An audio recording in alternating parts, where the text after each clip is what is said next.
semuanya, selamat pagi. Masih bersama saya Pak Juara Sirait atau disebut dengan Pak JS. Nah, kali ini kita akan belajar mengenai pelajaran teorinya adalah kemagnetan. Jadi, mari bersama-sama mempelajari bagi kamu yang masih belajar dari rumah atau belajar daring. Langsung aja kita pelajari yuk. Nah, kita pertama sekali untuk belajar tentang sejarah magnetnya. Sekitar 4000 tahun yang lalu, seorang gembala bernama Magnes yang berasal dari Yunani Utara itu sedang mengembalakan domba-dombanya. Nah, ketika mengembalakan domba-dombanya, tiba-tiba ujung tongkat yang terbuat dari logam menempel kuat pada batu hitam besar di mana ia berdiri. Untuk menemukan sumber daya tarik itu, ia berusaha menggali tanah untuk menemukan batu yang dapat menarik benda lainnya. Ternyata, batuan itu mengandung bahan Fe3O4 atau yang dikenal dengan nama magnetik. Nah, setelah menemukan magnetik atau Fe3O4, timbul pertanyaan, apa ya magnetit itu? Kemudian apa hubungannya dengan magnet? Dan pertanyaan selanjutnya, apakah itu benda yang sama dengan magnet? Nah, untuk berikutnya kita akan belajar tentang sejarah magnet, itu bagaimana sejarah magnet sebenarnya, kemudian pengertian dari magnet. Sebenarnya apa sih magnet itu? Kemudian kita akan belajar mengenai bentuk-bentuk magnet. Seperti apa bentuk-bentuk magnet tersebut. Tahukah kamu, kata magnet itu berasal dari bahasa Yunani, yaitu magnetis litos, yang artinya the magnesian stone atau lodestone. Jadi begini ceritanya. Pada awalnya, magnet tidak seperti batang magnet, tetapi berupa batuan. Batuan ini dapat menarik batuan lain yang sejenis di sekitarnya dan juga benda-benda logam lainnya. Nah, para filsuf Yunani mulai mencari tahu kenapa ya batuan itu bisa menarik batuan lainnya yang sejenis. Nah, para filsuf juga mempertanyakan jangan-jangan batuan bisa menarik batuan lainnya karena berasal dari kekuatan supranatural. Berikut penjelasannya ya. Pada tahun 1269, seorang peneliti bernama Marikot meneliti dan mengembangkan penelitiannya yang menyatakan bahwa magnet memiliki dua kutub. Kutub yang sejenis bila didekatkan maka akan tolak-menolak. Sementara kutub berbeda jenis didekatkan akan tarik-menarik. Kemudian penelitian Marikot itu dilanjutkan oleh William Gilbert pada abad ke-16 pada bukunya yang bernama The Magnetic. William Gilbert menyatakan bahwa bumi merupakan magnet permanen yang sangat besar. Pada tahun 1819, Oersted melakukan penelitian dan menyatakan hubungan antara listrik dan magnet yang disebut elektromagnetik. Kemudian ia juga menyatakan arus listrik atau muatan yang bergerak dapat menimbulkan medan magnet. Penelitian Oersted dilanjutkan oleh Faraday yang menyatakan bahwa perubahan medan magnet menimbulkan arus listrik yang dinamakan gaya gerak listrik. Magnet adalah bahan yang dapat menarik bahan lainnya yang terbuat dari besi, baja, atau logam-logam tertentu lainnya tanpa adanya gaya sentuh. Nah, magnet itu mempunyai dua kutub, yaitu kutub utara dan kutub selatan. Jika kutub utara dan kutub selatan atau berbeda kutub kita dekatkan, maka akan tarik-menarik. Sementara kutub yang sama kita dekatkan akan tolak-menolak.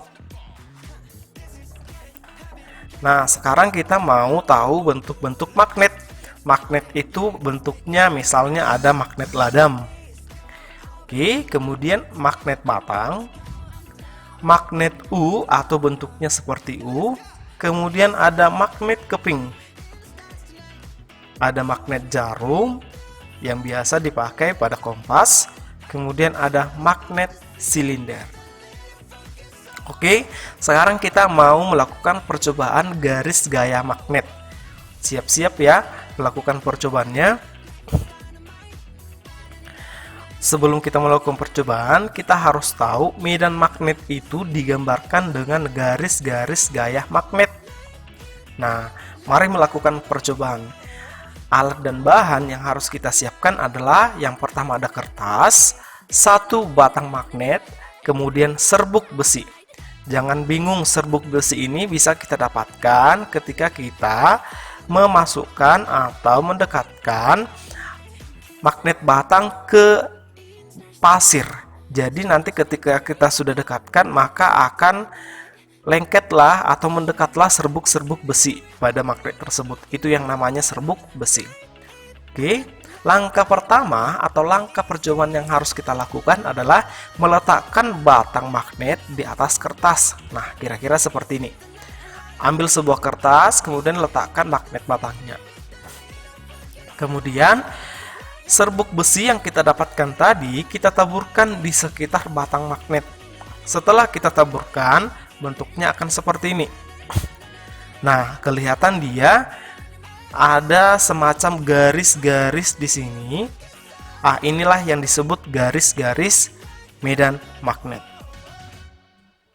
Nah, setelah kita lakukan percobaannya tadi, serbuk besi itu menggambarkan garis-garis gaya magnet. Jadi ini seperti garis-garis, ini dia. Ini adalah garis-garis gaya magnet. Ingat ya, garis gaya magnet menggambarkan medan magnet. Oke, jadi pada gambar atau pada percobaan yang sudah kita buatkan atau kita sudah cobakan tadi, daerah kutub magnet merupakan daerah yang paling kuat medan magnetnya. Jadi daerah kutubnya adalah daerah yang ini, ujung dan ujung yang ini. Daerah ujung yang ini adalah daerah yang paling kuat medan magnetnya. Kita tahu dari mana? Coba kita perhatikan bahwa serbuk besi pada ujung ini atau pada kutub magnetnya lebih banyak daripada di sekitar magnet ini. Itu tandanya bahwa di daerah kutub ini medan magnetnya itu lebih besar. Arah garis gaya magnet itu arah garis gaya magnet kan tadi semacam garis, arahnya harus kita tahu. Jadi arah garis gaya magnet itu yang pertama, arah garis gaya magnet kutub utara selalu keluar, sementara arah garis gaya magnet kutub selatan selalu masuk. Nah, kira-kira seperti ini. Ini kutub utara, kemudian ini kutub selatan. Kalau kutub utara ini tadi selalu keluar, jadi dia dari kutub utara selalu keluar. Selalu keluar, ini tanda panahnya. Nah, oke. Kemudian pada kutub selatan, arah gaya magnetnya selalu masuk. Jadi ini kutub selatan, dia masuk ke kutub selatan. Jadi garis gaya magnet itu keluar dari kutub utara kemudian masuk ke kutub selatan. Nah, kesimpulan yang bisa kita ambilkan dari percobaan tersebut yang pertama, garis gaya magnet tidak akan pernah berpotongan satu sama lain. Kemudian yang kedua, arah garis gaya magnet kutub utara selalu keluar, sementara arah garis gaya magnet kutub selatan selalu masuk. Dan yang ketiga atau yang terakhir, semakin rapat garis gaya magnet, maka semakin kuat medan magnetnya. Nah, sekarang kita mau pahami bagaimana sih garis gaya magnet.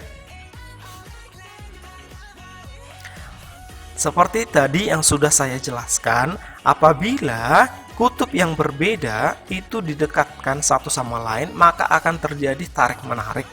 Sementara kutub yang sejenis atau yang sama, dalam gambar ini kutub utara dengan kutub utara saya dekatkan, maka akan terjadi tolak-menolak. Kenapa bisa terjadi gaya tarik-menarik atau gaya tolak-menolak? Nah, kita akan jawab berikutnya. Apakah kalian pernah mendengar kata Medan? Apa itu Medan? Medan maksudnya bukan ibu kota Provinsi Sumatera Utara ya. Nah, jadi saya analogikan. Medan perang. Menurut kalian medan perang itu apa? Medan perang itu adalah daerah yang masih dipengaruhi oleh perang. Nah, oke. Jadi medan magnet kita analogikan seperti medan perang tadi, berarti medan magnet adalah daerah di sekitar magnet yang dipengaruhi gaya magnetnya. Jadi dari gambar ini tadi garis-garis gaya magnetnya, ini dia. Jadi medan magnet adalah daerah yang masih ada garis-garis gaya magnet ini, atau yang masih dipengaruhi oleh gaya magnet. Itu dia yang dinamakan medan magnet. Oke, jadi dari garis gaya magnet, ingat ya, untuk mengingatnya cukup ingat kutub utara keluar, kutub selatan masuk. Maksudnya gimana? Jadi pada kutub utara garis gaya magnet itu selalu keluar, sementara pada kutub selatan garis gaya magnet itu selalu masuk.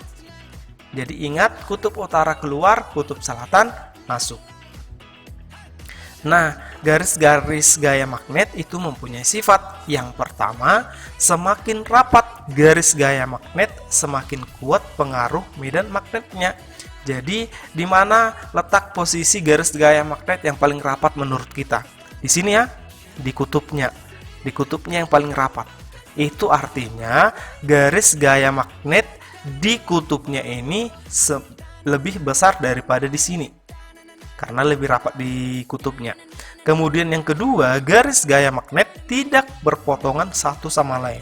Jadi garis gaya magnet ini tidak pernah berpotongan satu sama lain. Oke. Nah, kalau saya dekatkan kutub utara dengan kutub selatan, maka akan seperti ini. Artinya berbeda kutub berarti tarik-menarik. Ini dia.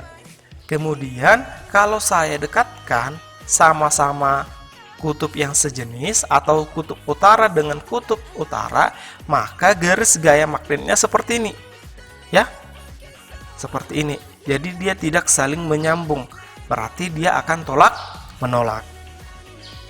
Nah, sifat bahan magnet yang harus kita pahami. Saya mau kasih pulpen atau membuat suatu beberapa pilihan. Ada pulpen, ada kayu, dan ada paku. Nah, dari ketiga benda di atas, dari pulpen, kayu, ataupun paku, saya akan dekatkan dengan magnet. Pertanyaannya, benda mana yang dapat ditarik oleh magnet? Oke, jadi untuk menjawab pertanyaannya, kita pahami dulu yang berikut ini. Jadi kalau sebuah batang magnet yang terdiri dari kutub utara dengan kutub selatan, saya potong di tengahnya, pas di tengahnya. Menurut kalian, apakah magnet ini akan terpisah kutubnya? Jadi kalau ada magnet, ini tengahnya saya potong, menurut kalian apakah magnet ini akan terpisah kutubnya? Jawabannya tidak, ya. Jawabannya tidak akan terpisah kutubnya.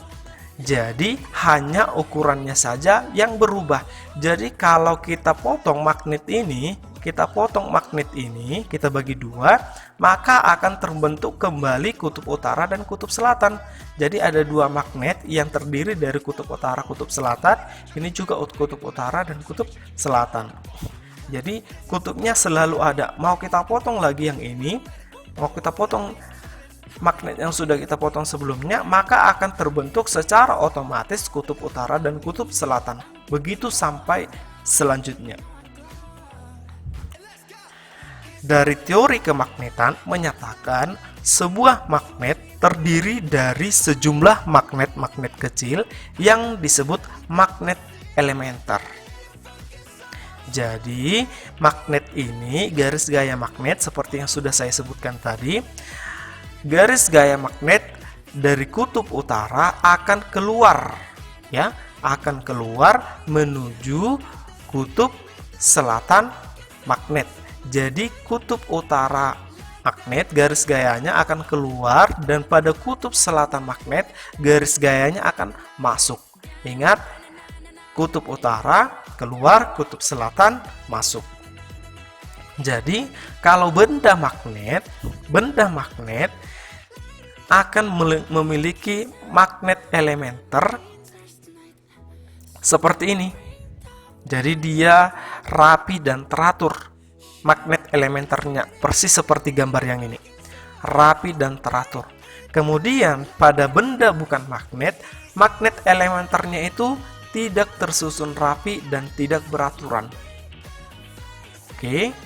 Nah, magnet itu, saya ingatkan lagi ya, magnet itu adalah bahan yang dapat menarik bahan lainnya yang terbuat dari besi, baja, ataupun logam-logam tertentu lainnya tanpa adanya gaya sentuh. Nah, jenis bahan magnet berdasarkan kuat lemahnya menarik suatu benda ada 3. Yang pertama ada ferromagnetik, yang kedua ada paramagnetik, yang ketiga ada diamagnetik. Kita bahas satu-satu ya.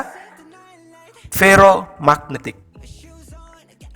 Nah, pada ferromagnetik, magnet elementernya seperti ini bentuknya. Jadi susunan magnet elementernya dia terlihat rapi dan teratur. Oke, jadi bahan ferromagnetik adalah bahan magnet permanen dan dapat menarik magnet lainnya. Oke, ferromagnetik ini adalah bahan alami yang memiliki sifat kemagnetan dan bisa mempertahankan sifat magnet sementara magnet elementernya. Jadi magnet elementernya ini akan tetap seperti ini bentuknya. Kalau bentuknya rapi dan teratur, ini menandakan bahwa ini adalah ferromagnetik atau daya tariknya sangat kuat. Contoh dari bahan ferromagnetik ada baja, besi, nikel, dan kobalt. Oke, kita masuk ke paramagnetik. Nah, paramagnetik, magnet elementernya itu bentuknya seperti ini. Tidak teratur dan tidak rapi atau berantakan. Oke, jadi kalau bentuknya seperti ini, maka benda paramagnetik akan sulit untuk dijadikan magnet. Nah, misalnya saya mau masukkan ini yang susunannya magnet elementernya seperti ini, saya dekatkan pada kedua medan magnet. Ya, saya dekatkan ini ke sini. Bentuknya akan menjadi seperti ini. Jadi dia bentuknya seperti ferromagnetik tadi.